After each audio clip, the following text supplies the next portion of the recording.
చూస్తే దేశవ్యాప్తంగా రాజకీయ ఆసక్తిని రేకెత్తిస్తున్న అసెంబ్లీ ఎన్నికల పర్వంలో మరో కీలక ఘట్టానికి రంగం సిద్ధమైంది. గురువారం 2 రాష్ట్రాలు ఒక కేంద్రపాలిత ప్రాంతంలో ఒకే విడతలో పోలింగ్ జరగనుంది.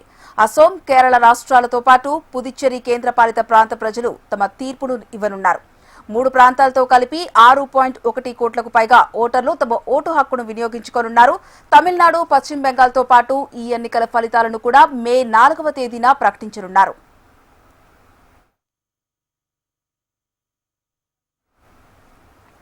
అస్సాంలోని మొత్తం 122 అసెంబ్లీ స్థానాలకు పోలింగ్ జరగనుంది. రాష్ట్రంలో మొత్తం 2.5 కోట్ల మంది ఓటర్లు ఉన్నారు.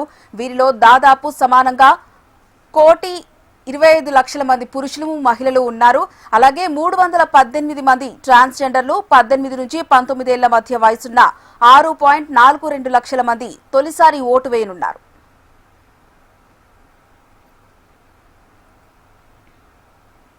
దేశంలో కమ్యూనిస్టులకు చివరి కంచుకోటగా ఉన్న కేరళలో అధికారాన్ని నిలబెట్టుకునేందుకు సిపిఎం నేత సీఎం పినరాయి విజయన్ తీవ్రంగా శ్రమిస్తున్నారు. రాష్ట్రంలోని 140 అసెంబ్లీ స్థానాల్లో పోలింగ్ జరగనుంది.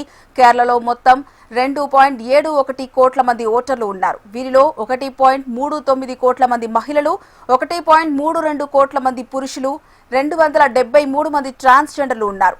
4.66 లక్షల మంది యువత తొలిసారి ఓటు హక్కును వినియోగించుకోబోతున్నారు.